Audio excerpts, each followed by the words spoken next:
thank you so much for coming on. I'm so excited to have you here.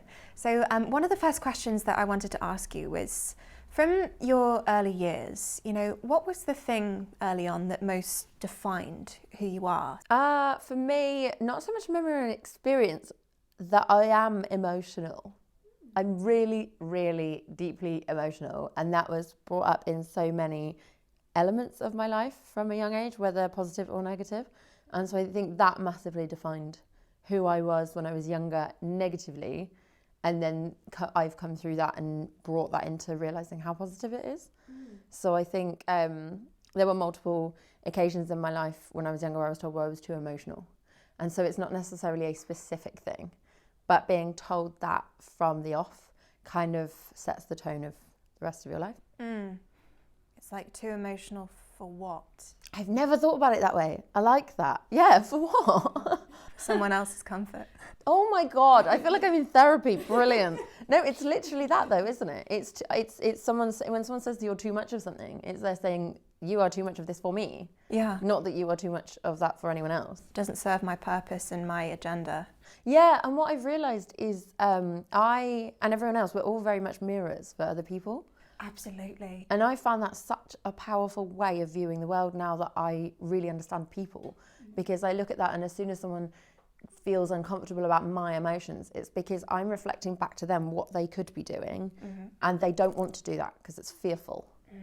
So yeah. And then the mind shuts and they can't, so it's, oh no, there's something wrong with you. Yes. Because people don't identify you as their mirror, they identify you as the thing to blame. Yes. Oh my God. The end podcast, finished, breakthrough.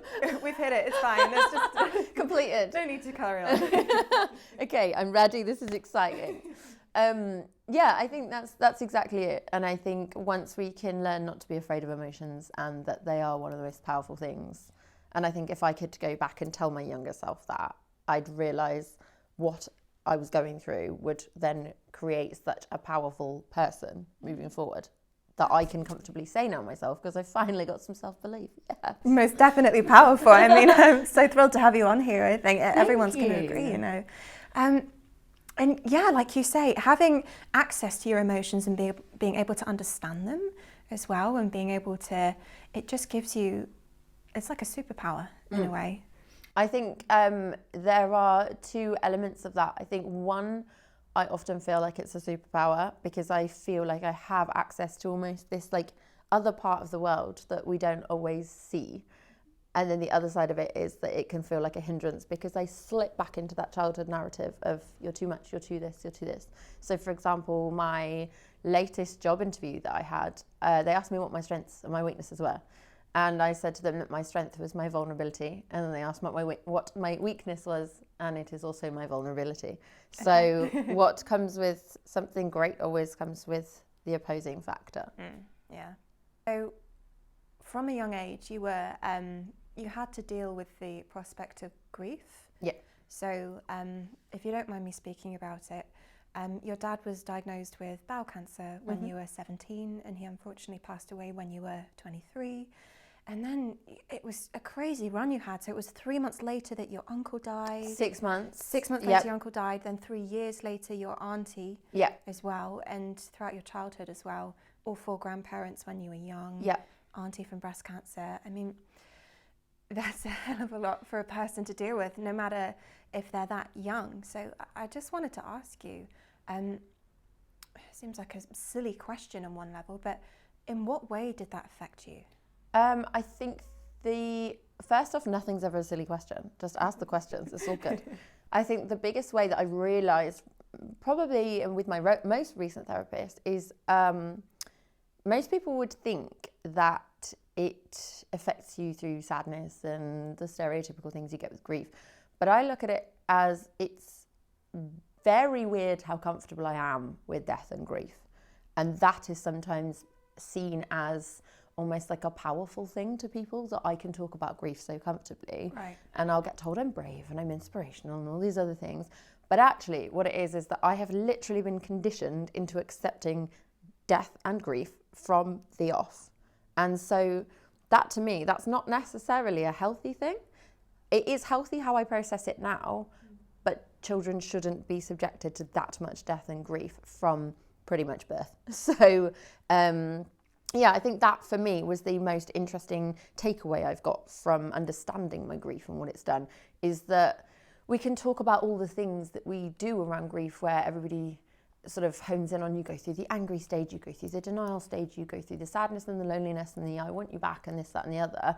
And whilst they may be deeply obvious to me now and probably not so obvious to other people watching, the bit that is definitely not obvious is the comfortable, like flippant death chat, if you will. Right, yeah. So just casually in a normal conversation, it's on the same level almost, because you've learnt to deal with it in that way, because it is so, unfortunately, so everyday in your experience. And that's the thing. And so I think where people think, when I make a joke about it, or if I don't know, a light's flashing in a room and I'll be like, there's my dad, and everyone's like, how do we respond to this? Right. I'm like, oh yeah, shit. Yeah, do I laugh? Yeah. It's a joke. Like my best friends now have got so used to it that they make those jokes. And for me, I love that, because if I died, wouldn't you want people to make jokes about you? Because you're always around then. Right. Like you're constantly remembered and you're laughed about and you're brought up in a lovely way rather than just a sad way. Just a heavy way. Yeah. And I feel like it's opened up ways for my friends and people who never met my dad to be able to bring him into conversation without it having to be, remember this sad thing?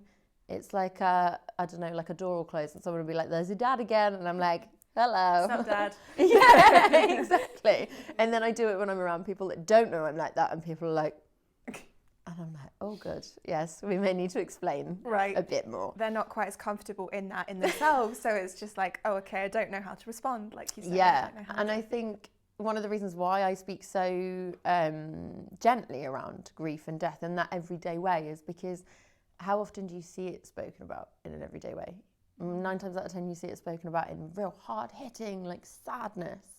And actually, most people, you don't really always have the hard-hitting sadness with grief. You have the gentle everyday moments where you're like, oh, that's shit. Comes in a wave. Yeah. And then it sort of, in a very, very small way. It's like, you know, when you have a really bad breakup and it comes in waves, it's like completely like that. You just have to get used to it. Any kind of loss, any kind of grief, any kind of, that's a really lovely way to deal with it. I've never heard that before, because as you say, it's usually just, it's almost compartmentalized as a conversation. Yeah. It's not, you know, or I'm not sure if I want to talk about Dad today, sort of thing, you know, and it's sort of an unspoken elephant in the room, but to integrate it, I mean, death is a part of life. It's the only inevitable. Yeah. There is absolutely, literally cannot control anything. There is nothing guaranteed except for the fact that at some point we will die. Yeah. So if we don't make it comfortable, if we don't make it a conversation, like I had an incredible conversation with my dad before he died, and I'll get more into this when we go through, but the one conversation I had was I went into the hospice to talk to him, and he hadn't been talking to anybody about how he felt about anything, and I decided to talk to him about how I felt. And then he started opening up to me, and we had this lovely conversation. And to other people, what I'm about to say does not sound lovely, but we spoke about how he would never be there to meet my children. He would never be there to walk me down the aisle. My favourite bit was I used to go to medium nights, and he used to mock me all the time. And then he said to me, maybe I can pop up at one and prove myself wrong when I die. And this is the thing. I had all these like conversations that were real and raw and honest. And the last thing he said, well, not last thing, but in that particular conversation, was we didn't talk enough, did we? And for somebody to go through 60 years of life, and their daughter is 23, and they've just said, we didn't talk enough. That is a lot of years to have had some conversations about all of the stuff, including the thing that is inevitable. And instead, we don't talk about it. And then when death happens, we're all terrified and we're scared and we're little kids again because no one's told us how to talk about it and how to deal with it. Mm-hmm. So it's like we need to have these conversations beforehand, and it shouldn't be condensed into 1 hour, however long that conversation was. It was a lifetime in 1 hour of loaded honesty. Yeah. And it gave me the closure that I needed, that I didn't know I was going to need going forward, because there's never been a point where I think, oh, I wish I'd said this to him and I wish I'd done this. Whereas that often, how many times do you hear that around someone grieving? Right. I wish I could have said this. I wish I could have done that. And I knew, even at 22, 23, if I say this, I'm not going to wish that I had said it. No?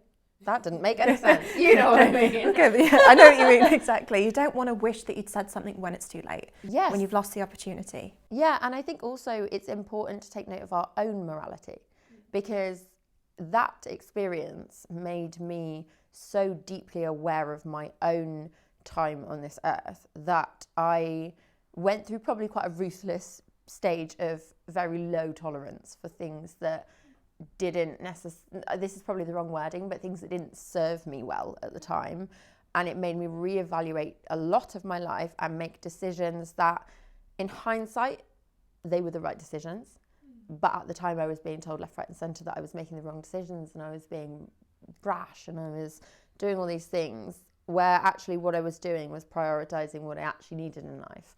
And from a young age I've had, I'd say, almost a privilege to have access to an understanding of my own morality, which most people don't normally get until we hear about their midlife crisis, where people go, I'm going to die soon, so I'm going to buy a Porsche. Right. And as much as I'd have loved to have bought a shit Porsche. together now somehow, like, yeah. And so at 23, when you don't have access to buying a Porsche to ignore your problems, you go to therapy and you start understanding yourself, and you start working out what friends you do and don't need in your life, including family as well. And I think for me, that's, again, been a huge, powerful thing that's come from grief, because if you really deeply sit and think about your own mortality, you really start to wonder why you bother worrying about certain things. And that's very easy to say, because I also have anxiety, so I also worry about things like whether I've put the washing machine on, which you're not going to worry about if you're dying, really. Right. But also on the flip side, you are going to worry about if you're dying, because my auntie had cancer for 19 years and she also had worries about small things. Yeah, it doesn't negate that completely, but exactly, the perspective it put you in was that you stopped, it almost was the catalyst to bring you to that moment to say, okay, I'm not going to worry or sweat the small stuff anymore. What actually matters to me? Because you had, unfortunately, your perspective forced because of all the death and grief in your past, and especially maybe your dad and that conversation you had. It's like, now's the time for you. Yeah, and I think especially around that time, I mean, I was 23, I was in my final year at university, I was doing a photography degree, and I was trying to finish all of that. And it made me really question who I was, what I wanted to be, who I wanted to be. But I also realised from then, I used to think that everybody who was older than me knew everything. And there was that whole, like, respect your elders and people are more wise and all of this. And you'd look to these people for help and support and advice. And now I look back and I'm like, I was more aware than you were. Right. And I think that's also part of the issue. And it goes back to me being too emotional as a child, me being too emotional when I was going through this. I wasn't too emotional. I had access to a world that if people had let me use that power, like, I was the only person that got through to my dad when he was in that mindset. And I distinctly remember his friend saying I needed to go back in on my own. And I was the youngest child of the family. And I got told I needed to go back into the hospice on my own to keep him talking, because I'd had an emotional breakthrough with him. I was the only one. I was the youngest.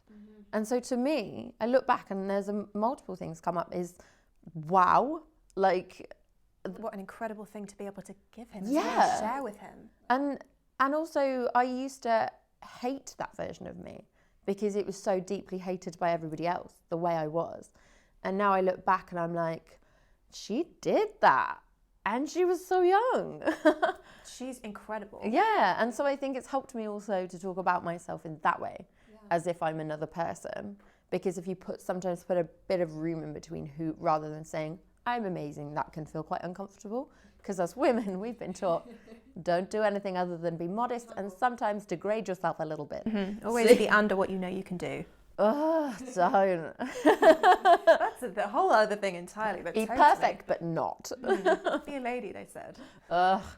Yes, we have similar views. So after your dad passed and you had his funeral, there was an element that we've sort of delved into a little bit of, you were separate from the rest of your family at the funeral, and there was a difficulty in that relationship. And I wanted to ask you, how has that affected you throughout your life? That has been the main factor of everything in my life, without going into detail, because this is something that I've never even particularly written about online or spoken about. So I think I've touched on it. People understand there is estrangement there, but I've never spoken into the full details. And to be brutally honest, it's because I am afraid. And I'm so deeply afraid that my immediate family will come out of the woodwork and go, she's a liar. We told you she's too emotional. She's selfish. She's spoiled. She's projecting. All of these nasty words that have been said in the past. And with the funeral, there was no space for me in the funeral car. And I said already, I was the youngest in the family. I was told that I wasn't allowed to do a reading at my dad's funeral because the adults had to do it. I was 23. So like there was this real push-pull of I would be treated like a child in the sense that I wasn't allowed to do readings and I wasn't told very much about certain things happening with his health. But then I was expected to be an adult to control myself, my emotions, hold my emotions alone, learn how to manage them, not lose the plot, but also on the flip side, be the person who was also there for everybody as well. So it was a real constant push-pull of, am I a child? Am I an adult? What am I allowed to do? Who am I allowed to be? And in hindsight, there was just such deep-rooted codependency within the whole family unit that as soon as one person had a feeling, the rest had to have the same feelings. And it was never my feeling that was the baseline. It was me having to learn where I sat on that baseline in order to not cause conflict or be difficult or called names. And so with the funeral, I remember driving myself and my partner came with me. And like I said, I was told I wasn't allowed to do a reading. But then my partner, who had only been with me 2 years, was one of the pallbearers of my dad's coffin. And so that, in hindsight, I'm like, it's wonderful that my partner was in that role. But you look back and you think, his daughter wasn't allowed to have a part in his funeral. Yeah. But her partner was. There's something amiss here. Yeah, and so at the time, I sort of refer back to how we think everybody older than us knows best, is wise. You go to you march to their tune. I look back and I think that really wasn't right. There was something wrong there, and someone should have supported me, been there, and not let it get to that point. And not only that, they didn't stand with me. I was standing on the other side of the crematorium, and I was standing on my own with my auntie and my uncle to the side of me, and my partner came down as one of the pallbearers, and he comes and stands with me. And the one funny thing of the funeral is that the vicar told everybody how much he knew my family really well. I'd never met this man before, so I don't know what that was about. He said my name wrong 3 times. I think he called me Elspeth at one point. And yes, see, in the middle of a funeral, like, come on. Gosh. And then I remember I turned around and I looked at one of my flatmates that I was with at uni. She'd come, and I just looked at her face, and she's got one of those faces that when they laugh, like a whole face just squishes up, and I could tell she was trying so hard. Trying to keep a lid on that. that. This is a funeral. We cannot laugh at this. This is so inappropriate. And I caught her eye, and I lost it as well. And so many of us just started laughing, and we were like, this is very inappropriate. But also, for anyone that knew my dad, he probably would have found that hilarious. So it was kind of a nice moment to sort of just breathe. But then at the wake, nobody spoke to me. Out of my immediate family. I thank the Lord that my friends were with me, because if my friends and my partner weren't there, I don't know what I would have done. I had to emotionally support myself through all of that. I was trying to help care for my dad whilst he was dying, and also finish my degree and juggle being a 22-year-old. Like, my brain wasn't even fully formed, for God's sake. Like, yeah, you're still figuring out who you are, but you've got all this responsibility that you don't yet realise the weight of that. Yes. Yet. It's only now, and after your therapy and after all the amazing work that you've done on yourself, you've gone, that was actually really terrible. Yeah. And I think for so long, and I sort of joked when I came in here, they're like, oh, I've finally got some self-belief now. But I mean, I'm 34 this year. I've only just started to see the tiny sparks of self-belief coming through. And that is thanks to my wonderful therapist, Geraldine. Props to you. Geraldine, yeah. Yeah, fabulous woman, yeah. I'll send this to her after. Nice.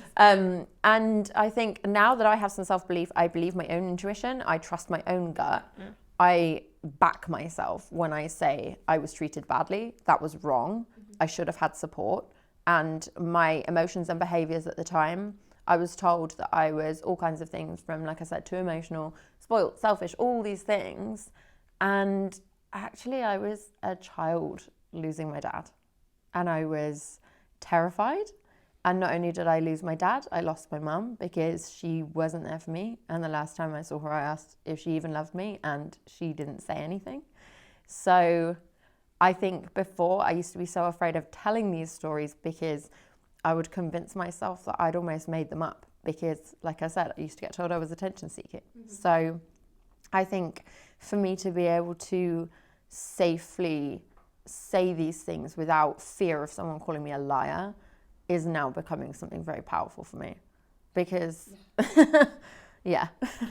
That's incredible to be able to do that, because it's almost as though you're a voice amongst a crowd and you're the only one saying something, as well as and now of course your partner and Geraldine as well, and you have other people who've confirmed no, you weren't imagining that, your feelings are valid, they always were, and it's unfortunate it's been taken until now for you to know that. And I think so the day after the funeral, I was sitting there, and like I said, I'm not going to go too deeply into the details of things like this, but something happened that made my friends turn and say to me, is it always like this? And I was like, oh yeah, it's always like this. And then it was like something clicked, and I was like, 23 years, I have just floated around this codependent push-pull unit of ignorance where we pretend that nothing is wrong. I even remember reiterating statements like depression isn't a thing, because I'd heard my parents say it, and all these things. And then I'd find out that there was like everyone was dealing with various mental health issues that we just weren't talking about. You didn't, did you? No. Yeah. And it was very much stiff upper lip. And I remember I used to say to my dad things like, why are we not dealing with this thing? And he'd go, oh, it's because it's for an easy life. And that phrase I heard my whole childhood. It was always, we're not dealing with this emotional issue because it's for an easy life. And that just blows my mind. Like, I remember when my dad was dying, I was crying in my bedroom, and my mum just came up and shut the door. And like, that for me is a representation of physically and metaphorically and emotionally what that environment was like. It was like, you have emotions, we don't want to see them, put them away. And so then that develops an internalized anger at yourself for having any feelings. And my latest lot of therapy, I realized that I am so angry, and I thought I was fine. And part of the reason why we really push that anger down is because as women we're told anger isn't for you. You don't put anger out there. You look demure and you control it, and sometimes you can be a bit sad, maybe a little bit anxious and worried, because we're women. You can cry, you know, pretty girl Just tear. one, only one. A singular tear. A singular tear to a beautiful soundtrack. Hollywood tear. And then you wipe it away with a hanky, and you dab your lipstick, and you get on with your day doing the dishes. Jesus Christ. I know. God help us. But yeah, so a thing had happened where my friends had said, is this, and the penny dropped, and I just went upstairs and I packed my bags before everyone came home, and I left. And I took whatever I could with me. And I went back to uni. I think I had like a month left on the lease on my flat. I was rapidly running out of money. I was also wildly depressed and in a very, very, very dark place. And I had, once that lease had run up, I'd got an extension on my degree. So I had a six month extension, because I was like, I can't finish this. But a month after my dad died, I remember the week after he died, I did 13 photo shoots. But yeah, and that's when I should have realised that I use work as a way to cope. Was it a distraction for you, or? I think when my dad was first diagnosed was when I was 17, and I took my A-level in photography to fill up space in my timetable. And it was an amazing thing to hide in a dark room and just be like developing things and using chemicals and doing weird shit in red light. And you're just like, this is good. I'm safe in here. Yeah.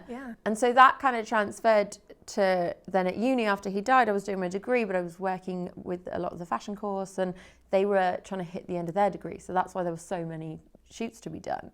So it was a combination of like, I need to make some money, and also I can't let this momentum go, because if I let this momentum go, I'm going to crash and burn, and everything's going to be bad. And I did crash and burn, and everything was really bad.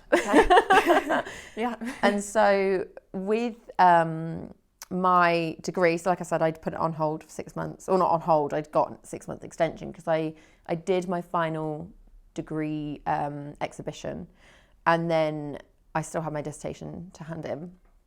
I ran out of my lease on my flat, couldn't afford anywhere, went back to Worcestershire, which is where I'm originally from, and I begged and pleaded any friends or parents of friends to just please let me stay in your house because I don't have any money or any family and I'm really not in a good place. Yeah. And I was really grateful that one of my best friends, her parents were trialling living in France for the summer. Oh, amazing. And their parental home was empty and they were like, you can stay in here. And I was like, amazing. Okay, yeah. that was your lifeline for that Oh, time. completely. Yeah. If I didn't have them, I don't know where I would be, because that's also then when I, after there, I went to another friend's home and I stayed with my friend's mum for probably about 9 months or so before then eventually moving into a place on my own. But I had to stay living in the Midlands because it was cheaper to rent there than for me and my partner to rent in London, and he was working in London at the time. Right, okay. So to make extra complicated, I then lived alone for a year and a half, which when your dad's died, you're going through crippling everything. You've lost your mum as well, and your siblings, and your dogs, and your home. You've lost it all. I had my car, my computer, and my cameras, and some clothes, and that was it. And my dog. Okay. I had a dog, yeah. Thank God for your dog. Yeah, so I got him to literally, probably in hindsight, we should have diagnosed me with some kind of mental health condition sooner, because I got him 2 weeks after my dad died, because I was just like, I need a dog now. This is a good idea when I'm nearly homeless. Oh, God. Okay, So, yeah. But on the flip side, and I don't think I've ever said this, my mum had 2 dogs, and I loved them with my whole life, but they were quite aggressive towards other dogs. And I think in the back of my mind, I thought, if I go and get a dog, I can't go home because I can't take a dog home. Okay. And so had I not got him, I think I would have probably moved back into that environment because I would have had no choice but to go back there. But because now this dog was more important to me than anything, he saved me from that. So, and he is still with me now, 10 years later. What kind of dog is he? He is a miniature pincher cross Chihuahua. And when I went to get him, I remember my partner saying, let's go for the quietest one. I picked up the one that screamed and went, this one! And 10 years later, he still screams at everything. Oh, bless his little heart. But he was like the thing that meant that you had to make that decision in that moment and that there was no going back. Yeah. There was, which is the best thing. Yeah. He saved me completely. And his name is Bear. And he's actually, people joke, they're like, oh, is he called Bear because he's actually really small? And I'm like, no. And this is where the flippant death humour comes in. And I'm like, probably shouldn't. But the story behind his name is actually because when my dad was in the final stages of his life, he, I don't know if you've ever seen anybody on a morphine drip right at the end, but they get really like delusional and they're not sure what's going on and it's all a bit weird. Some of it can be kind of funny, which again shouldn't be. But if you roll with it? Look, he asked me where the helicopter should be landing and I was like, we don't have one, but okay. And then at one point he told me to watch out for someone because they've got a gun and I was like, sure, this is fine. My favourite was when we were watching Peter, Andre and Katie Price's show and he asked me how Peter and the kids were, like we knew them. So you do actually, in death, you do get these kind of weirdly funny, lovely moments that people Sweet, don't... vulnerable, funny. Yeah, and people don't talk about that. People are always just like, I'm so sad, everything is bad. And that is valid. I'm not taking that away. Sure. But I think we forget that within that, there is always a sense of calm and joy somewhere. So the reason for Bear, when my dad was on this morphine drip, I remember he was lying there and he was so restless and he really disorientated and really panicky. And I remember when I was younger, when my gran was dying, I think she either had Alzheimer's or dementia. I can never, the irony that I can never remember which one is which. She had a toy panda that she would cradle like a baby. And I remember thinking that was so weird at the time because I was like, what is this? Yeah. And then what I realised is essentially in death, we just regress. We just want comfort. We want something to be there and to hold. You just want your teddy again. You just want to feel safe. Yeah. And my partner turned up one day and he used to bring flowers for my mum and sister and me. And he, this time for some reason, turned up with a bear for me instead. And I suddenly thought, I was like, right, so my gran had this panda and that helped her. So if I give this bear to my dad, and he sat it up on his, he was like, he wasn't with it at all, but I gave it to him and he sat it up and he just went calm. And I was just looking at it and thinking, in everything that is bad, there is always one point of calm. Like, it can be the worst situation of your whole life, but you can see a moment of stillness and you soak it up. You have to. If you don't soak it up, you will get so lost in all of the bad that exists. And so Bear is named after the bear that also I then have in my bed every night. I have both my bears. Yeah. That's so lovely as well. You, like you say, you need to soak up that moment, because amongst all the chaos, that is the profundity. Yeah. That's a moment you're going to remember. And there's a moment of calm. Like, my dad was dying. My literal dad was about to die any time now. But I will never ever forget that I managed to find that moment where actually things weren't that bad. And I think if we can take that and apply it to anything, ultimately there's always going to be bad things. Like, back then I didn't understand that. I used to think you'd go through the bad thing and then everything would be fine again. And so you just have to put your life on pause, you ride out the bad thing, you crumble and you break, and then eventually something will be fine and then you'll be okay again. Realistically, the older you get, the worse things get.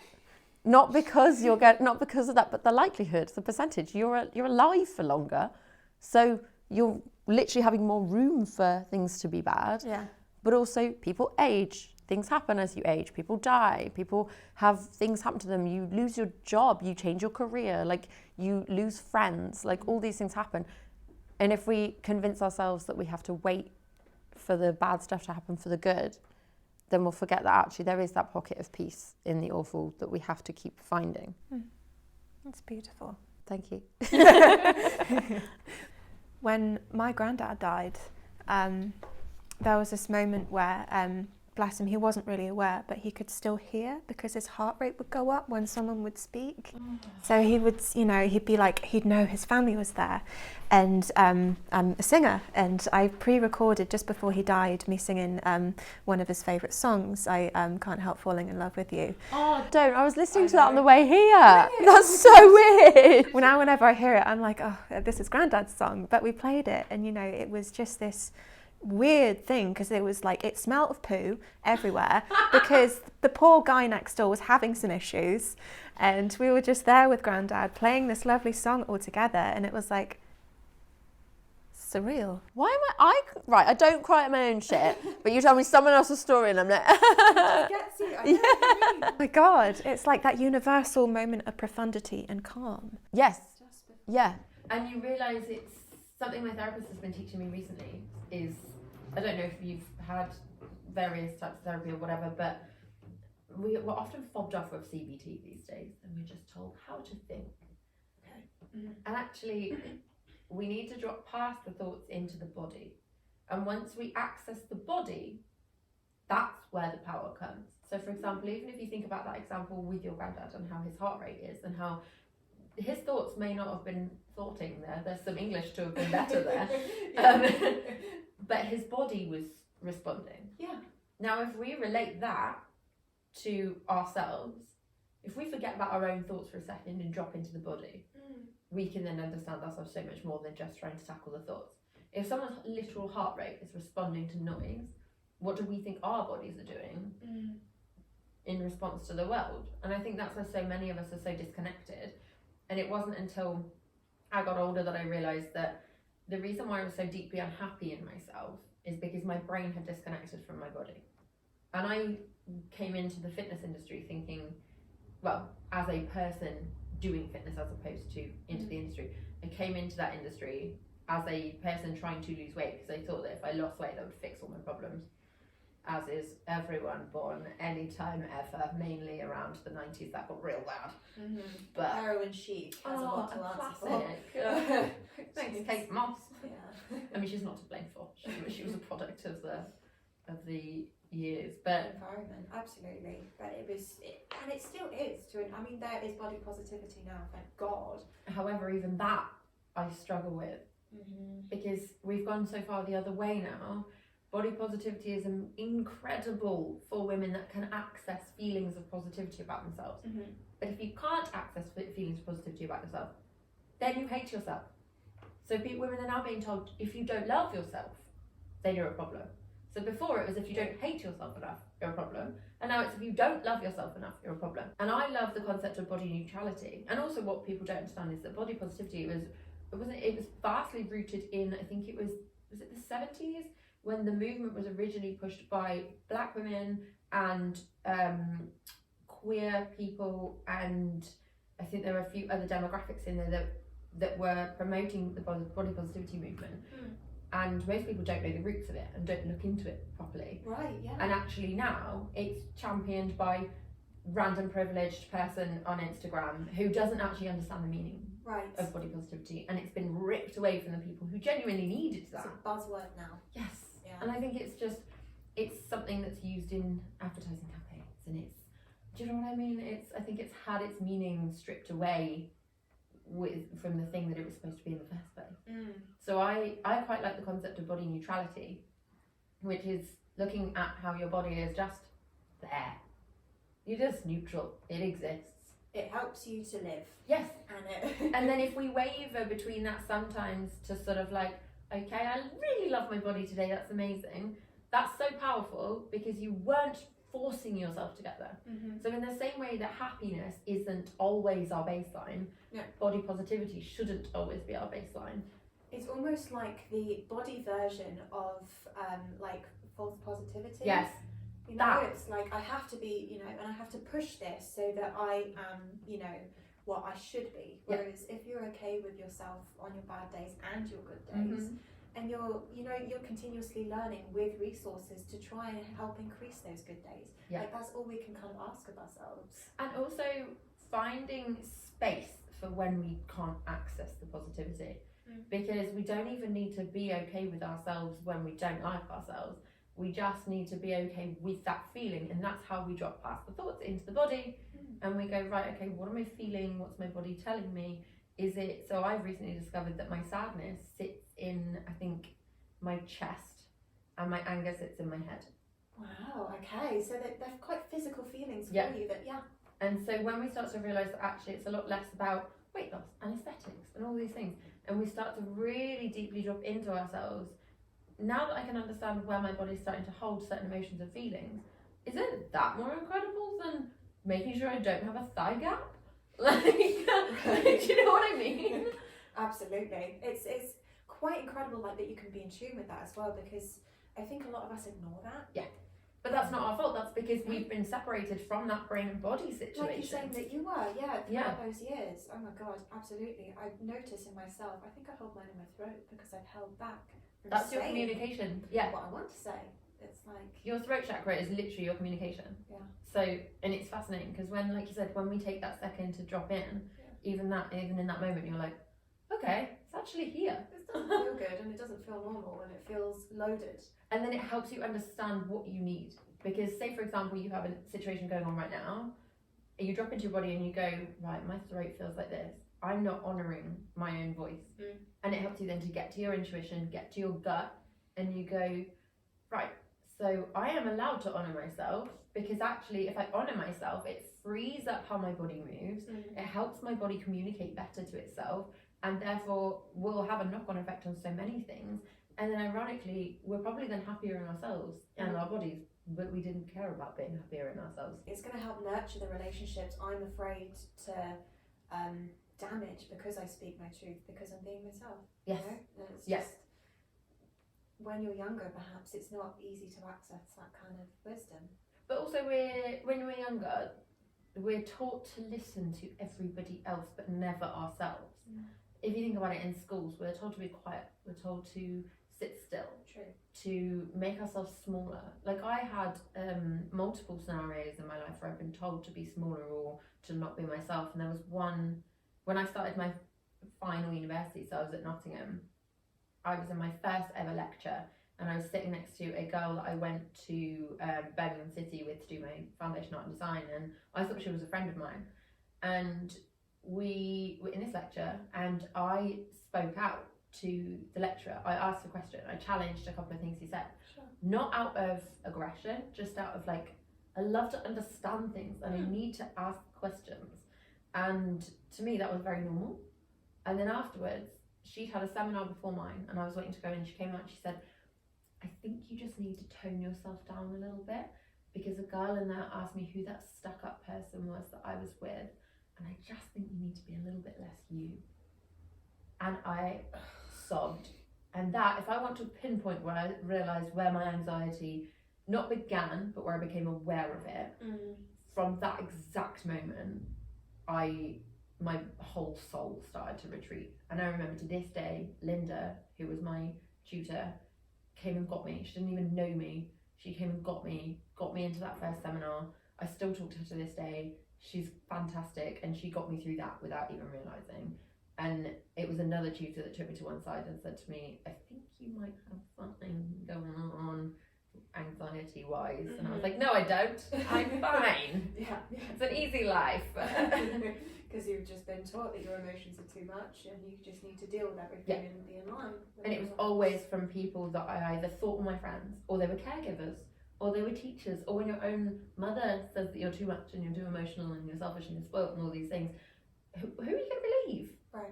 Like, of course. And then that's when you said, like how you said about how has that had a knock-on effect on the rest of your life? If you cannot so say for example, if your own mother, the thing that society says loves you unconditionally, if they cannot love you, what's real? What is real? That's your baseline. Nothing is real then. And that is what I struggled with for a long time. I didn't understand reality. I was so separate from reality because I couldn't find any measurement that made sense. So where other people would have this baseline of like, your siblings who cared, your mother was there would always be that route back to them if anything bad happened. There was no reality there. Everything was just everywhere. And so it's no wonder I melted my brain. It's like the foundation was supposed to be there in theory, wasn't it? It's like, well, where do I put my feet? Yeah. Where can I grow from? Yeah. And not only where can I grow from, but also how do you grow? Because every way you've tried to grow, you've been told is wrong. And then even from after that, the moment I'd spoken to my dad and had that incredible conversation with him, I remember I went away from the hospice and I wrote online, and this would have been what, 2012? I wrote online something about why the hell don't we talk about stuff more? Like, why are we not talking about anxiety and depression? And at that time it was unheard of to talk about anything about that on the internet. Yes. Which is, that's 11 years ago. That's not that long ago. It's ridiculous. Yeah. How, like, soon ago, like, big things in history were, like, women couldn't have a credit card until the 70s. Like, what the actual hell? Like, Insane. Like, we think all these things are really far in the past, but in, like, how kids speak about their mental health now on TikTok, when I was 22, it was still not allowed to talk about anything to do with that. And I remember I'd written this thing on Facebook to which someone had come back at me with, well, not everyone's as attention seeking as you. And I was like, oh. But at the time, that hit me like a ton of bricks, and I took that in. And I was like, of course, it's me being attention seeking again. This is the narrative I've heard my whole life. And that came up another few more times in the years that I continued to push and pursue this way of talking about stuff, because like I said, my dad said we didn't talk enough, did we? And so from that moment, I was like, if I don't talk about stuff with people, I don't want to get to my deathbed and think I should have talked. I would rather relive talking as much as I have over the last 10 years and continue to be told the same things than die thinking that. Because you know you're right. Exactly, and I think that's the most frustrating thing. I felt so trapped in a box for so long, and I guess that's why I don't anymore, because I'm so deeply allowing myself to be me, and I'm loving it because I'm just allowed to. It's about bloody time. Yeah, like no one can stop me now. Sorry. And I remember there were so many things that were said to me. There were people who were close to me at the time saying that I should keep my problems for the GP and I shouldn't talk about anxiety on the internet. But what they didn't realise was I was suicidal in a house on my own with the only outlet of writing Facebook statuses because I was too afraid to go directly to people, because if you go directly to somebody, they have the ability to reject you. Okay. If you put yourself out there, people can choose to come to you. So you don't feel emotionally responsible for putting it on them because they've chosen to come to you. Sure, and there's a larger pool, hopefully. Exactly, yeah. Yeah. And I think that's what people didn't really understand was I wasn't attention seeking. I was trying to give people the option of whether they were emotionally available to come to me rather than going to people, if anything, also. And I love this made me really feel nice about people saying attention seeking. If you came to me and said you were hungry, right? And I just went, oh God, she's just hunger seeking. What a hungry person. Right. You'd be like, what? But if I just gave you food in that interaction, you'd be like, cool, interaction done. Yeah. So if I come to someone and I'm like, hi, I need some attention please because I'm limited on resources and I need support, and people just go, oh, you're attention seeker. That seems to be culturally accepted. It's mad that it is, but it totally is. So then when we think about it as hunger and food, you're like, oh, it's just a need. A basic human need. Basic, yeah. Right. Because if we look at, I mean, I'm sure you've heard of it, Maslow's hierarchy of needs. Right. So for anyone that hasn't heard of it, you've got this triangle and it's like 4 sections and your bottom one is your basic needs. And whenever I'm at my worst, I refer back to that and I'm like, right, fuck the career off, fuck everything else. What do I need right now? I need water, I need to be in a warm place, I need to feel safe, and I need to feel heard. Done. Those are my basics. And food, because we can't be hunger seeking. Right. And so I think when people start to really understand it and look into human nature and realise that attention is something we all want and need. It's not a bad thing, we've just been taught we shouldn't need it. Even the word attention, because it comes usually with seeking. Yes. It's like connection. We need connection, we need food, we need water, we need warmth. And connection is at that level 1. Yeah. Like just because you, and maybe through the Facebook statuses, you know, you were reaching out and trying to get what you needed without Well, I was feeling as though desperate. you could ask for it. Yeah, I was desperate, and I had people who had functional families and loving parents coming to me saying, you should do this, you should go to your GP, you should do this, because they didn't realise what I didn't have. Like I was only saying to someone a few days ago, when I struggle, I can't go to my parents. They're not there. That route is not an option. One is dead, I'm estranged from the other. That route just doesn't happen. Whereas most people, in touch with most people's parents live for a very long time, but most people have that option to go to a family member who can soothe them instantly. People don't really have to learn how to self-soothe properly anymore. Because if we don't have a parent to go to, we just scroll through our phones, or we buy something, or we do something with an instant situation. Emotional band-aid. Exactly. Slap it on, yeah. Like there is very few times anymore that we sit with boredom and we sit with needing to self-soothe. Whereas I don't have the privilege of that option of being soothed by someone. So I've had to really learn how to self-soothe. To refine those skills. It's hard. Yeah. It's really hard. And I think that's where people lose sight of it. They don't consider that I don't have what they have. And people just go, well, I've managed to get this far with my anxiety. And it's like, yeah, because your mum's probably giving you a hug 35 times a week whilst mine doesn't love me. So, like, when we look at the realities of it, there's so much that people are take for granted. And we all do. I do.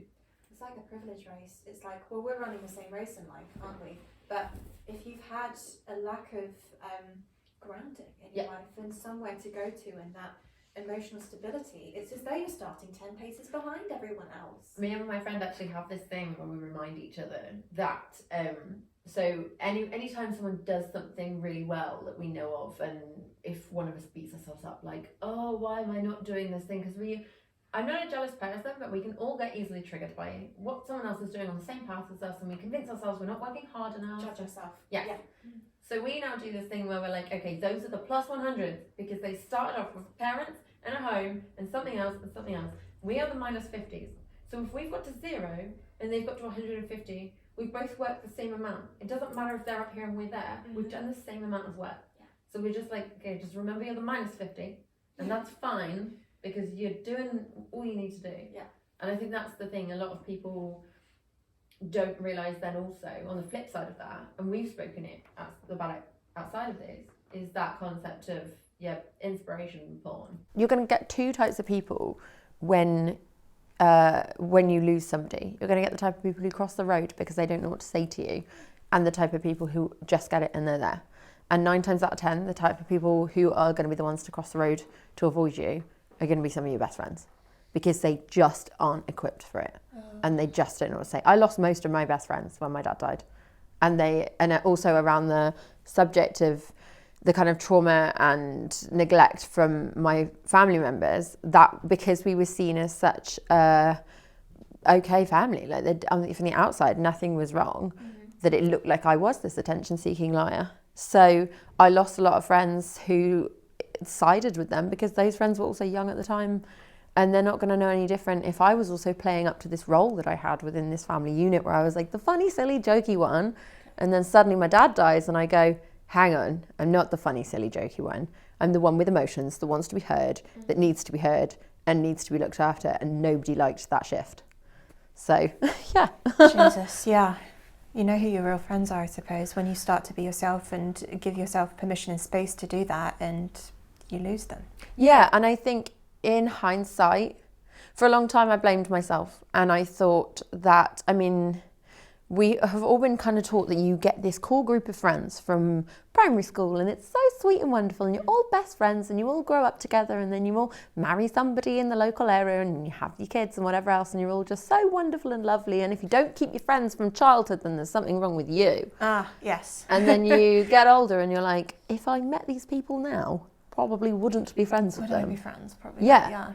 And so like the majority of my closest friends I've met in my 30s. Right. And yes. I'm like, why is there such this deep emphasis on hanging on to friends since we were younger? There's nothing wrong with you if you don't want to do that. No, exactly. And there's all these things that I'm really having to challenge, this deep inner rooted belief that's come from these like really skewed narratives of you can't talk about your feelings. You've got to have the same friends for your whole life. Otherwise you're the problem. And there's that whole thing of like, you know how people say, oh, if you can't work out who the problem is in a friendship group, then it's probably you.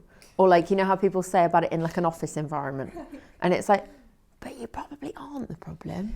I don't think that's a good yardstick. No. And so there's all these things that people say with such conviction that we then believe and then we internalise because we're like, just I'm the problem. And then, yeah, and you don't want to go, oh, it must be me. It's me. I've worked it out, except for Taylor Swift, who she's very much, hi, I'm the problem, it's me.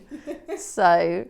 yeah, so there's all these things, and that kind of, that leads us back to how then people view you with a certain almost disdain when you don't have a mother and you don't have the friends that you were brought up with, and people think, something off here.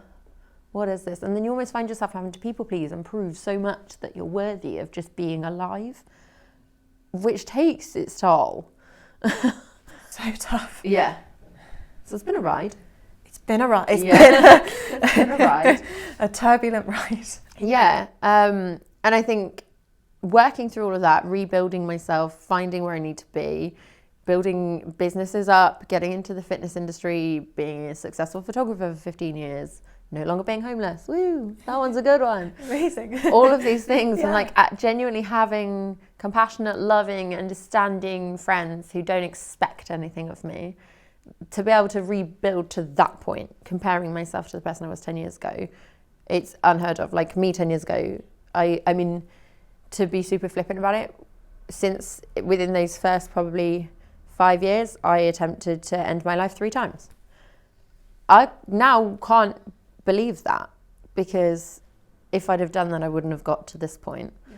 However, I do still live with suicidal ideations, which people don't know the difference between wanting to kill yourself and your brain just suggesting it all the time. It sort of just goes there. Yeah, it's like, maybe we do this. And I'm like, no, because my life's quite nice. And it's like, but maybe, no. I've worked for my life to be like this. It's amazing now. But I mean, is it, do you feel like it's a familiarity thing? Because your mind did go there so deeply. Yes. Yeah. I think my therapist helped me recently pinpoint that I don't actually want to kill myself anymore. It was just such a go-to response. Because again, I reiterate, if your own mother doesn't love you, what's the point? That would be exactly where I'd go. And that would stem from the smallest thing. When we moved into the house that we live in now, 7 years ago, the first night we were there, my neighbour put a note on our car saying, you've parked in the wrong place, we can't get our car out. They did get their car out, so I don't know what the issue was there, but there was still a post-it. Anyway, Post-it, we love a post-it. Anyway, we're friends now, so it's all good. But that first day we lived in that house, I sat on the kitchen floor and cried and said I wanted to die and I don't want to live there anymore because everyone hates me. And it literally goes from a post-it note to my own mum doesn't love me and my dad's dead, I might as well die. And people don't understand that when you live with trauma, and in particular complex PTSD, which is slightly different to PTSD, it's an amalgamation of awful things rather than just one big awful thing. It's a web rather than, and you have to unpick it rather Yeah. than one thing. Yeah. Then it can, the tiniest thing just goes die. And you're just like, oh, fuck. And so for a long time I couldn't even hold down a job, or I'd struggle with friendships, or so many things, because I'd be so raw and hurt that anything would just take me to that kind of suicidal point. And so, yeah, I think that how now having the ideations is a real knock-on effect of that, where it's because my brain so easily went to why don't we die? Because that's the only way out. And I believed it then and I wanted that then. I never had a plan, but I never saw any other option. I just wanted everything to stop. Yeah. You didn't see any other way out. No. Any way for it to get better. No, and everybody I reached out to for help told me, like I said, I was attention seeking, or I was a problem, or I should tone myself down, or even a GP. I drove to the GP, sat there and said, I'm going to kill myself. I can't do this anymore. To which he replied with, shouldn't your mother be helping you? And I was like, this is kind of the problem. And then I left the surgery saying, I want to die. And he didn't call me for 24 hours. And it wasn't until I'd driven up the Malvern Hills. And I remember this like it was yesterday. And I just sat in my car and I didn't know what I was going to do. But I was like, I just need to get as high up as possible. And I don't know what we can do. And my partner, I don't even know how he found me, because he's not even from around here. He's from London. And he was round over this way already. And he somehow found me. And he just pulled up in the car next to me. And I was like, this is really bad. God for that. Yeah. It makes me want to shake people. It makes me want to, because your lack of compassion, it may mean nothing to you in the moment, and you may not have a deep understanding of what that person's going through. You may be the difference between that moment, and you may be the catalyst, the straw that broke the camel's back. You're not every reason, but like you say, your mind goes to the end pathway so much quicker. It's like a well-worn pathway. Pretty soon there's no foliage around that pathway. It's just a bloody straight line to instant. Something happens, I need to kill myself. It's the only way out. And that's why people then think you're attention seeking, because people assume that when you say you want to kill yourself and you don't do it, then they equate that to you're attention seeking because you never did it. But if you do go and kill yourself, then we get the whole Caroline Flack situation, and everybody's like, be kind. That lasted a whole 5 minutes, didn't it? It requires you to be there in a way that is inconvenient to you sometimes. Yeah. And that needs to be the case. It's just, if anyone takes anything away from that podcast, I mean, if there's someone that needs attention like that, it's not attention. I hate the word attention in that way. If there's someone that needs a connection, someone needs a lifeline. People are seeking literal just love. Take it seriously. Yeah, really seriously. And also I think the biggest thing is that I present very well at looking okay. 2 days ago, I was in a heap on the floor for a good couple of hours, crying my eyes out, also considering once again that maybe I should die, because I can't even remember what the cause was. I've just got I was tired. I was just really tired. I worked like 2 15-hour days. And don't get me wrong, I love my job, but I'm self-employed. I need to get in as many hours as possible because I've got an operation coming up. And with that, I was just so exhausted that even tiredness can send me down that route. But then here, I'm fine. Got my lipstick on, got my hair done, I'm fine. And so people then think that they don't need to give me any support because I look like this most of the time. And I don't represent going back again to that like darkness with grief. Same thing with mental health. There is only really that representation of darkness that people think about. So just because you aren't the living depiction of out and out depression and suicidal thoughts, it doesn't mean you don't have them. Exactly. And I think that's again why I speak so gently around mental health as well as grief, because it needs to be a gentle conversation, because this is grief, this is mental illness. I'm not lying on the floor, well, now. It happens, but you know, this also happens. Yes. Yeah. And that's where people put me on a pedestal, because they disconnect from me because they can't understand that this is mental ill mental health. And they put me on a pedestal because then they just go, here's this lovely finished box of someone that's recovered. Wonderful. And then they think I have all the answers. They glorify what I do. And then that comes back to that inspiration porn, which again, like I said, sounds fun, not fun. It's people glorifying it and just going, here's this poster girl of this girl that's recovered. And I'm like, I'm not recovered and I never fully will be. I'll always be battling all of this. It's my life. I'm not wrapped up in a bow. What do you think that's going to do to someone in the thick of their own trauma, thinking she's perfect and I'm never going to get that? It feels that the gap you cannot bridge. Exactly. And then that then also ironically links back to why I'm in this situation, because when I was a kid, if I ever did anything good, it would mean that my mum or my sister would not like me because there was clearly some kind of jealousy at play, some issues, whatever it was, I don't know. But anytime I did something good, it was not good. So then if I do something well with recovery, people then come to me and they tell me why they can't recover and why they can't do this. And again, it goes back to that mirroring. I'm a mirror. People respond one way or the other. They either look at me and they go, oh, finally, someone that's showing me a pathway to recovery. Or they go, fuck you. I can't live like you. I'll never be as happy as you. Screw you. You've made me angry. And it's like, still think about dying? I'm just also going bowling. They can coincide. Yeah, we can go to the fun fair and maybe death. No, don't do that. Not the second. Don't actually do it. But it crosses your mind. It's a part of your lived experience, even when you are at your best. Yeah. And it's just, as my therapist says, it's just mental activity. And I really like that, because sometimes I'm like, oh, it's just mental activity. Mental movement. Yeah, and we were discussing this week about how your mind is actually not your brain. I love that. Yeah, because like something we haven't touched on yet is I have recently been diagnosed with endometriosis, adenomyosis and PCOS. And the reason why I'm telling you this, first off I'll explain what they are. Endometriosis is essentially the womb tissue, lining of your womb growing outside onto other organs. Tissue sort of like your womb kind of, populating elsewhere. Yes, and causing pain and inflammation and scarring. Endo means outside, adeno, inside. Okay, so easy same, to remember. Kind of helps it make sense. And then PCOS is, polycystic ovaries. So all really fun to be diagnosed with all three at once, but at least we know where we are. But the reason why I'm saying this is I find it easier to rationalise that my uterus is causing pain and I can be compassionate to myself, because I'm like, well, that's causing pain. So I need to be nice to myself. When it's my brain, I'm like, oh my God, I'm an idiot. Why can I not stop doing these things? And then I was talking to her about it, and then she was trying to help me understand that your uterus, organ, brain, organ, mind, separate.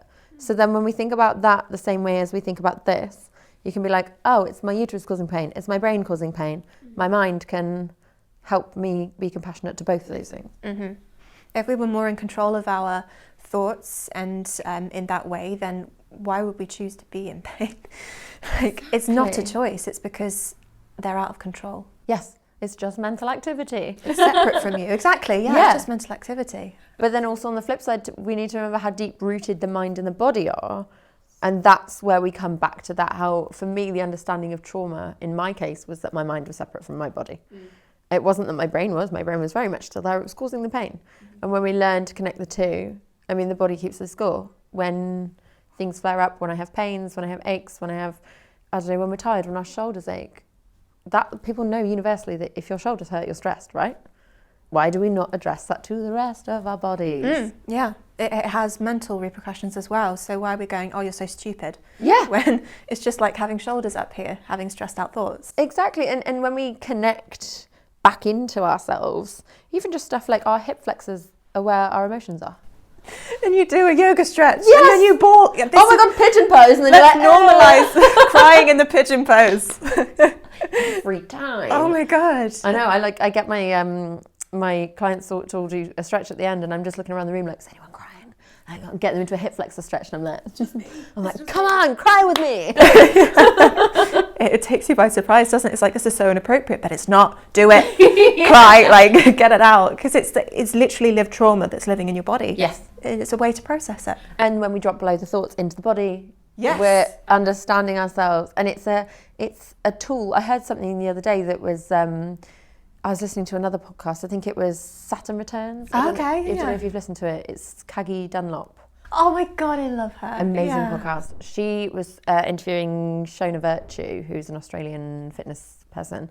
And they said that if we stop listening to the body when we need to most, it's like turning the GPS off when you're lost. It's so true. So true. It's really so true. Like, and it makes so much sense, and that helps then rationalise even more to drop into the body. Yeah. Because again, that's part of the way I'm healing now, is I can fully understand what I need, not just outwardly clawing at everyone looking for someone to replace my mum. I can be my mum now, which is shit because I shouldn't have to be, but I can self-soothe and I can rationalise, and then hopefully I can heal myself so my future children don't have to do the same. Absolutely. Because also what a lot of people don't realise is trauma changes your DNA. So it's generational. Exactly. We say generational and people think it's just because like, oh, your mum stressed you out when you were a kid. It's nurture, but you're literally changing your nature. Exactly. And so if we work on healing ourselves properly before we have kids, it's not just to learn how to raise them better. We're literally changing our DNA so we don't physically give them trauma before they're even born. I love this. We're putting the world to rights. We are. Let's go. I love it. So we've got our fight, our flight, our freeze and our fawn. And most people only know about the fight and flight, but our fawning is when we use a way of sort of almost bigging somebody up as a protective mechanism. And I've done it for years. I'm not a threat, I'm friendly. Yeah, don't worry about me. I'm going to tell you how nice your hair looks and how you look so good today. And, oh, I really love this thing you did the other day and blah, blah, blah, blah, blah. And you fill this space full of compliments for that other person so they can't attack you. Yes. And then exactly. The biggest thing I found, my therapist has helped me lately to realise that I miss a step when I consider how I've interacted with someone. So I instantly go to, oh my God, have I done enough to make this person like me? And there's a step in the middle that is, what does this person make me feel? Mm. And I've started stopping at that step. And now I'm like, this person makes me feel like shit. Do I even care if I've done enough to make them like me? Mm-hmm. Why am I leaving that step out to get to that point? And that, it's been such a massive breakthrough for me to have that point, to almost like a kind of, if you imagine it kind of like a horse race and you've got these like barriers and these hedges. And the first hurdle is, what does this person make my body feel?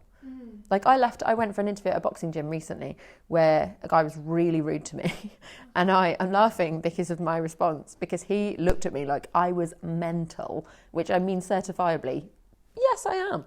But I literally just said to him, you're making my body feel unsafe, so I'm going to leave now. Good luck with everything you're doing. And just shook his hand and left.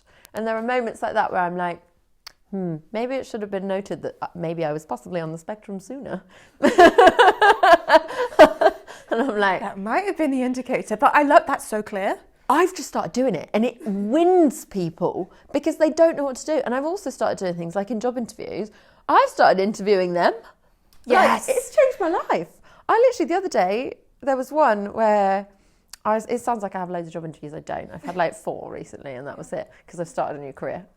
But you always go into that people pleasing, right? You're always like, what can I do to make these people like me? Mm-hmm. What you should be thinking about is, do I even like this job to start with?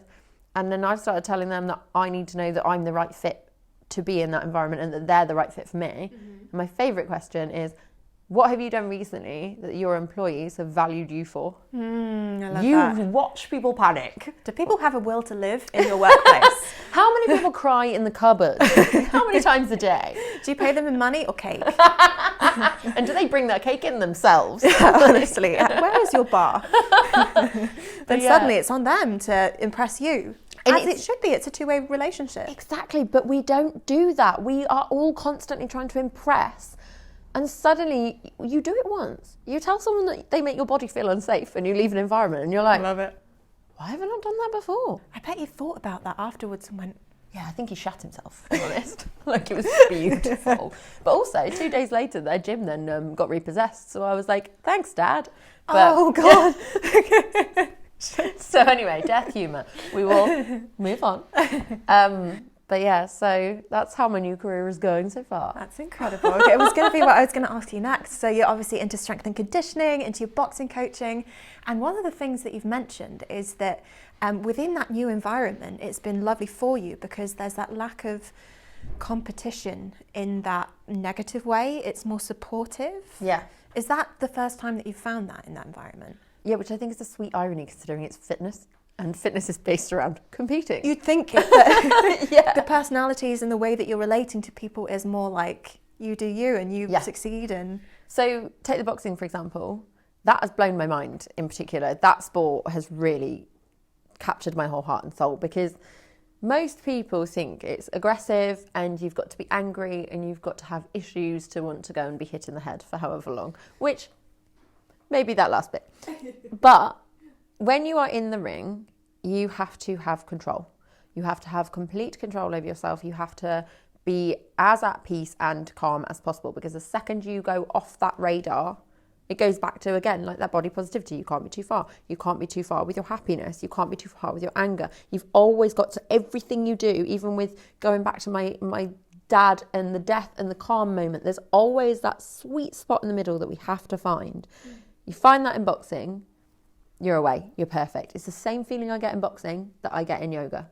And people don't understand that because they're like, but those are different things. And I'm like, no, but the mindset is the same. right. So when we're in the ring, you're physically fighting a human being, right? Then the bell rings and you have a nice hug and you're like, yay, well done. It's really nice. It's the most wholesome, especially women's boxing, because women's boxing has been so, like, it's not been a thing for that long. I mean, if you think Katie Taylor, who is one of the most renowned female boxers, she had to pretend to be a boy to be able to spar in her gyms in Ireland when she was younger, and she would literally fake being a boy, win her sparring, take her like headgear off, and be like, oh, I'm a girl, hi. And she's the reason why then it went to the Olympics, and there's all these incredible things. She was at the top of the card at Madison Square Gardens last year, and the first female fight to headline at Madison Square Gardens. Incredible. Like, and I was fortunate enough a couple of years ago to do some training with her. Oh, wow. And honestly, most phenomenal woman, like so calm and placid and wonderful. But then she literally will get hit in the head and go and hit other people in the head. And so it's like, I love this beautiful juxtaposition where women aren't supposed to be feminine. They can be if they want, but they can also just be messy and like they take up space. Oh God, yeah. Like, because you don't want to have to fit in this nice, pretty little box. Yeah. Because it stops you from being a human. Yeah. I mean, newsflash, we poo. Oh, we have we periods, do. We have, and we get angry and we're messy and we're just as messy as men and other genders in that way. It's like to make women think that they have to be just in this one box is so limiting, and it stops us from being able to embrace ourselves or have our true spectrum of emotions or Hoover there is a outside the Hoover. door whilst the podcast is going. We're embracing it. We've already lost we're one shot. messy. It's fine. Mercury is in retrograde. Okay, it's not Help our us. fault. So going back to that, one of my favourite things is when you see really incredible female fighters who have trained and trained and trained and trained, and they've absolutely just produced this most beautiful performance in the ring, and then afterwards they'll just go and put like some makeup on and a nice dress, and they're like, I did that, and I'm like, I love this juxtaposition Because I'm both. yeah, and I don't have to be what you think I should be. And the amount of people, and it's no shock that it's mainly men, have said to me that women shouldn't box, or I cannot tell you how many times I've had the words, aren't you worried about your pretty face? Aren't you worried about yours saying that to me? Honestly. But my response often now is, no, because at one point I will die and my face will rot in the ground. And then they're like, so that's the tactic I'm now taking. Nice. Is they want to say what they think, so I'm just going to say what I think back. And then they don't know what to do. And it's like, they don't know what to do. But essentially, they've just said the same thing, just on a different offensive level. So it's like, I'm going to say that, I'm going to get a little weird with it. yeah, exactly. Just get weird. No one knows what to do if you start speaking your actual thoughts. And so I think the more people have told me that I can't do boxing because I'm a woman or I'm too old or I just anything along those, or I'm too mini, or I'm too small. Like mentally, I'm 6 foot. I might be 5'2", but I'm much bigger than I am. Mentally, I'm a brick shit house. Exactly.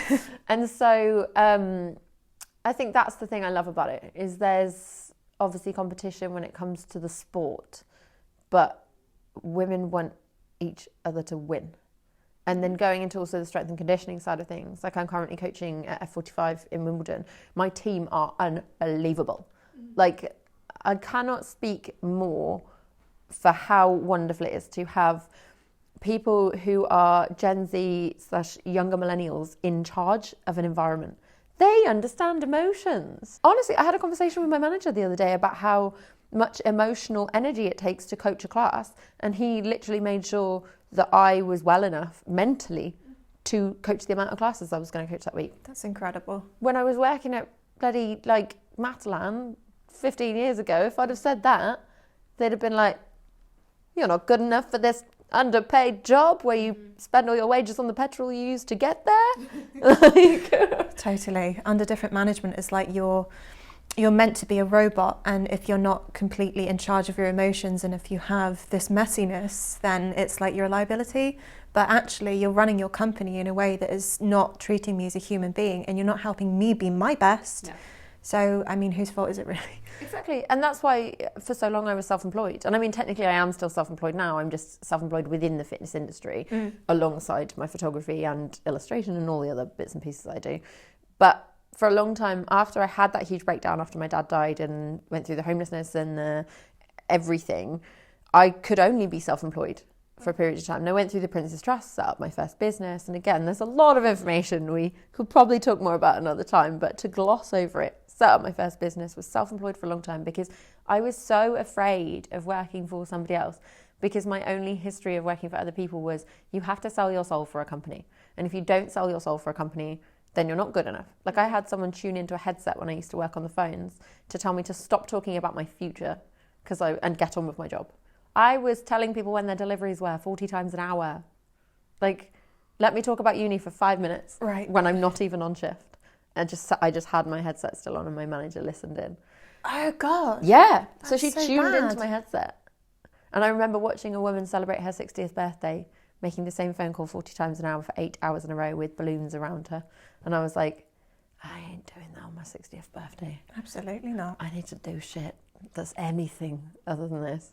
And so, so going into the fitness industry has been wonderfully healing, because I never thought that I was allowed to be in the world, because from everything, from bad experiences with my family, bad experiences with friends, being bullied at school, going to 7 schools, moving house 25 odd times, never having stability in any environment, and always being told that I was wrong and attention seeking and bad and spoiled and selfish and all of these other words, and everything mounting up. It tells you that you don't deserve to be anywhere. So then when you find somewhere that people actively encourage how neurodivergent you are, you're like, oh, we've made it. I can stand there shouting at people and they love it. Not aggressively, obviously. I'm encouraging them. You're motivating them. They're like, fuck you, do your squats. Somewhere that truly accepts you. Yeah. And doesn't see everything that you are as a negative or something that you should be excusing or apologising for. It's who you are. Yeah, and I have a one-to-one coming up this week with my manager and my head trainer, and I'm still terrified that I'm going to go and sit in there and they're going to tell me that I shouldn't be me, essentially, at the core of it all. Yeah. But realistically, I'm probably going to go in there and they're going to be like, everything's great, you're doing a great job, nice one. But from history says, people tell me I'm wrong for being me. It's always going to be your raw spot. Yeah, always. I'm very, very raw about that, and that will always hurt me. So if you want to hurt me, have a go at me about me being me. Please don't do that. That is my button. Please don't do it. Yeah, please don't. So what's next for you? Right now, this year I'm taking massively as a healing year. Nice. I have my operation for my endometriosis coming up at the end of January. Nice, okay. Right now, I am using this time to train for this operation. Sounds insane. If we think about it, we train for competitions. We train for everything and anything, even a job we train ourselves up for. Why do we do nothing for when it comes to operations? We just wait for the date, have the operation, do it. It's a big bodily change. Even pregnancy, stuff like that. Right, yeah. Train for it. Your body's going to do something. It's going to change.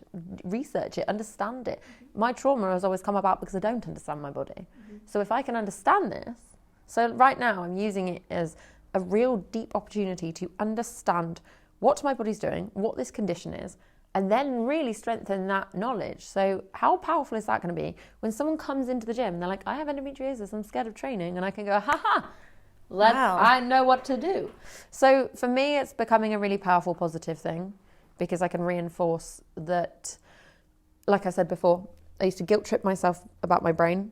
I can't guilt trip myself about this because I'm aware this is a problem and I'm allowed to think it's a problem. So I'm letting myself trust myself. But yeah, this whole year, every year I normally kind of go into it 100 miles an hour, like, gotta do a million things. And not in the conventional sense, just in because I like doing things.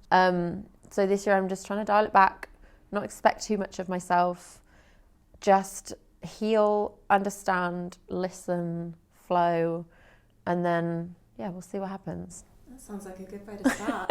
So it's literally January. This is like the first in this new series. So Yeah. it's a good way to start with prioritising yourself and your grounding and your way forward in a way that feels right for you. Yeah. It's everything. How are you starting your January? I think I'm starting by putting my mental health before success. Yes! I love this! I'm an absolute fiend for doing the opposite. And I had a Christmas because of it, and now it's something's dropped, and it has to be that way if you're going to do this for the long term. If you want it to grow as big as I want it to grow, you have to do that, or you're going to conk out. Yeah, So, I think we're on a very similar point. I think so. I think I'm a firm believer of people cross paths at the right time for the right reason. And I think both of us are unknowingly in very similar mindsets. Because I also had a shit Christmas because of my brain. Christmas is just shit and hard. Christmas is so hard. And everyone's like, we're having a great time. And I'm like, everyone's dead and it's bad. And anyway. But yeah, I love that. I love that we put our happiness and our healing before success. And I think that's kind of what I was trying to say without you've put words to it and helped me understand that that's what I'm trying to do. Because every year I've gone into it with like, my worth is based on success. What can I achieve? We spend our whole lives trying to achieve. We get told we have to get GCSEs and A-levels and get a degree and then get a job and then get a promotion. And fuck that. I'm tired. I'm human first and foremost, and I need to look after that because otherwise I'm going to run out of everything. Yeah.